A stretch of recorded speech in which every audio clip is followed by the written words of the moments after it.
الحمدللہ رب العالمین والصلاة والسلام علی سید المرسلین اما بعد فاعوذ باللہ من الشیطان الرجیم بسم اللہ الرحمن الرحیم الصلاة والسلام علیکہ یا رسول اللہ وعلی آلکہ واصحابکہ یا حبیب اللہ الصلاة والسلام علیکہ یا نبی اللہ وعلی آلکہ واصحابکہ یا نور اللہ۔ ابو جہل جو اسلام کا سب سے بڑا دشمن مانا جاتا ہے، وہ ایک یتیم بچے کا کفیل تھا۔ اس نے بچے کا مال ہڑپ کر لیا۔ بچے نے غریبوں کے والی یتیموں کے آقا علیہ الصلوۃ والسلام کی بارگاہ بے کس پناہ میں حاضر ہو کر ابو جہل کے خلاف درخواست کی کہ اس نے میرا مال ہڑپ کر لیا ہے۔ تو نبی پاک علیہ الصلوۃ والسلام کی بارگاہ تو وہ ہے نا کہ جہاں کسی کی فریاد رد نہیں کی جاتی، وہاں تو سب کی مرادیں پوری ہوتی ہیں۔ نبی پاک علیہ الصلوۃ والسلام اسی وقت ابو جہل کے پاس تشریف لے گئے اور اس بچے کی شکایت کے بارے میں بتایا تو اس کا مال واپس کرنے کا حکم دیا۔ تو اس نے بلا چوں چرا فوراً وہ مال واپس کر دیا۔ اس کے ساتھیوں نے کہا کہ تم تو ان کے بڑے مخالف ہو اور ان کی بات فوراً مان لی، اور ہم دیکھ رہے ہیں کہ تم بڑے گھبرائے ہوئے بھی ہو۔ تو ابو جہل نے کہا کہ میں نے اس لیے یہ فوراً مال واپس کیا کہ میں نے ان کے دائیں بائیں بڑے خطرناک نیزے دیکھے اور میں نے محسوس کیا کہ اگر میں ادائیگی سے انکار کروں گا تو ضرور مارا جاؤں گا، لہٰذا میں نے حکم مصطفیٰ صلی اللہ علیہ وسلم ماننے میں ہی عافیت جانی۔ ناظرین، اس میں نبی پاک کا معجزہ بھی معلوم ہو رہا ہے کہ میرے آقا علیہ الصلوۃ والسلام کا جو اللہ تبارک و تعالیٰ نے حفاظت کا انتظام کیا تھا، فرشتے نبی پاک کے ساتھ ہوتے تھے، تو ابھی ایک ایسا روب پڑ گیا ابو جہل پر کہ اس نے فوراً اس یتیم کا مال واپس کر دیا۔ اور یہاں نبی پاک علیہ الصلوۃ والسلام کی جو سنت پتہ چلی، نبی پاک کا مبارک انداز پتہ چلا کہ آپ یتیموں پر کتنے شفیق، اس کا حق دلانے کے لیے اس کے ساتھ چلے جاتے ہیں اور اپنے سب سے بڑے دشمن کے پاس بھی جا کر اس کے لیے بات فرماتے ہیں۔ اور نبی پاک نے اپنی زندگی میں ہمیں بہت شاندار درس دیے یتیموں کے ساتھ شفقت کرنے کے حوالے سے۔ آئیے کچھ قرآنی آیات بھی سنتے ہیں، احادیث بھی سنتے ہیں، کیونکہ یتیموں پر شفقت کرنا یہ بھی نبی پاک کی سنت ہے۔ اللہ پاک قرآن مجید میں ارشاد فرماتا ہے، بسم اللہ الرحمن الرحیم وبالوالدین احسانا وبذی القربى والیتامی والمساکین۔ ترجمہ کنز ایمان، اور ماں باپ سے بھلائی کرو اور رشتہ داروں اور یتیموں اور محتاجوں سے۔ ایک اور جگہ اللہ تعالیٰ قرآن پاک میں ارشاد فرماتا ہے، بسم اللہ الرحمن الرحیم قل ما انفقتم من خیر فللوالدین والاقربین والیتامی والمساکین وابن السبیل وما تفعلوا من خیر فإن اللہ بہ علیم۔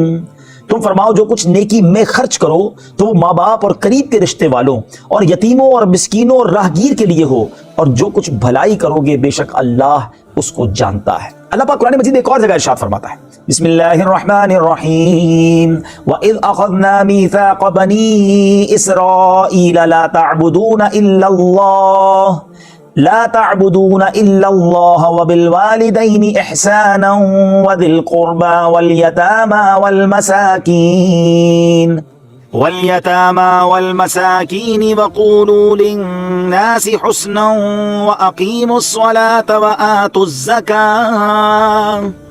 ترجمہ، اور جب ہم نے بنی اسرائیل سے عہد لیا کہ اللہ عز و جل کے سوا کسی کو نہ پوجنا، اور ماں باپ اور رشتے والوں اور یتیموں اور مسکینوں کے ساتھ بھلائی کرنا، اور نماز قائم کرو اور زکوٰۃ دو۔ اللہ اکبر۔ قرآن بار بار یتیموں پر شفقت کا درس دے رہا ہے، ان کے حقوق کے بارے میں بتا رہا ہے۔ ایک اور جگہ قرآن مجید ارشاد فرماتا ہے، وَآتَى الْمَالَ عَلَى حُبِّهِ ذَوِي الْقُرْبَى وَالْيَتَامَى۔ ترجمہ کنز ایمان، اور اللہ کی محبت میں اپنا عزیز مال دے رشتے داروں اور یتیموں کو۔ سبحان اللہ، سبحان اللہ۔ تو ناظرین، یتیموں کے بارے میں بہت خیال رکھنا ہے۔ احادیث میں بڑا ایمفسائز کیا گیا، توجہ دلائی گئی، تاکید کی گئی۔ نبی پاک کے ساتھ جنت کا ساتھ مل سکتا ہے اگر یتیموں کے ساتھ اچھا سلوک ہوگا، مگر یہاں تو حال برا ہے ناظرین۔ یتیموں کا مال کھا جاتے ہیں، ہڑپ کر جاتے ہیں، بتاتے بھی نہیں ان غریبوں کو کہ تمہارے والد اور گھر والوں نے کتنا مال چھوڑا تھا۔ یتیم نابالغی میں اس کے والد کا انتقال ہو گیا، تو اب اس کے حقوق بہت زیادہ ہیں، اس کا خیال رکھنے کی فضیلتیں بہت زیادہ ہیں، اور رشتہ داروں پر اب لازم ہے قریب کے لوگوں پر کہ اس کی اچھی پرورش کرے۔ نبی پاک علیہ الصلوۃ والسلام نے فرمایا، جنت میں ایک گھر ایسا ہے جس کا نام دار الفرح، خوشی کا گھر ہے۔ اس گھر میں وہی لوگ داخل ہوں گے جنہوں نے دنیا میں مسلمانوں کے یتیم بچوں کا دل خوش کیا ہوگا۔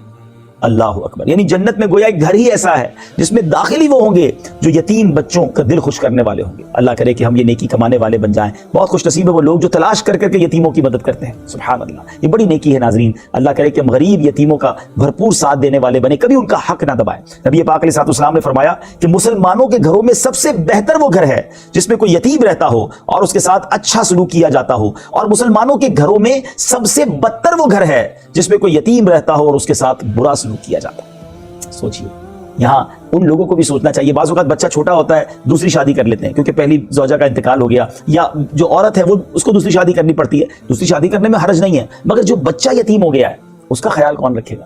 اگر وہ جس کی بھی کفالت میں آتا ہے اس کا بہت خیال رکھنا ہے، کیونکہ آپ نے سنا بدتر وہ گھر ہے، اور اس میں بعض اوقات سوتیلے بچوں کے ساتھ بڑا عجیب سلوک کیا جاتا ہے، کیونکہ اس کی ماں نہیں ہوتی ہے، اس کا والد نہیں ہوتا، تو اب دوسرے لوگوں سے ڈیگریڈ کر رہے ہوتے ہیں، دل توڑ رہے ہوتے ہیں، وہ بچپن میں کتنا اس کا دل دکھتا ہوگا۔ ایسا نہ ہو ہمارا گھر بدتر گھروں میں بن جائے، اپنے گھر کو بہترین گھروں میں بنا لیں، خاص طور پہ جن گھروں میں یتیم بچے ہیں خاص ان پر شفقت کریں، انہیں خاص توجہ دیں، وہ ماں باپ کے پیار سے محروم ہیں، اگر آپ بھی شفقت نہیں کریں گے تو پھر تو کس قدر غمزدہ ہو جائیں گے۔ نبی پاک علیہ الصلوۃ والسلام نے بہت پیاری حدیثوں میں اور بہت کچھ ہمیں اس بارے میں بتایا ہے۔ ایک اور حدیث سناتا ہوں، حضرت ابو درداء رضی اللہ تعالیٰ سے روایت ہے کہ ایک شخص نبی پاک علیہ الصلوۃ والسلام کی بارگاہ میں حاضر ہوا اور اس نے اپنے دل کی سختی کی شکایت کی کہ حضور دل بڑا سخت ہے۔ نبی پاک علیہ الصلوۃ والسلام نے بڑا پیارا سوال کیا، کیا تجھے یہ پسند ہے کہ تیرا دل نرم ہو جائے؟ اس نے عرض کی جی ہاں یا رسول اللہ۔ تو ارشاد فرمایا تیرے پاس کوئی یتیم آئے تو اس کے سر پر ہاتھ پھیرو اور اپنے کھانے میں سے اسے کھلا، تیرا دل نرم ہو جائے گا اور تیری حاجتیں بھی پوری ہوں گی۔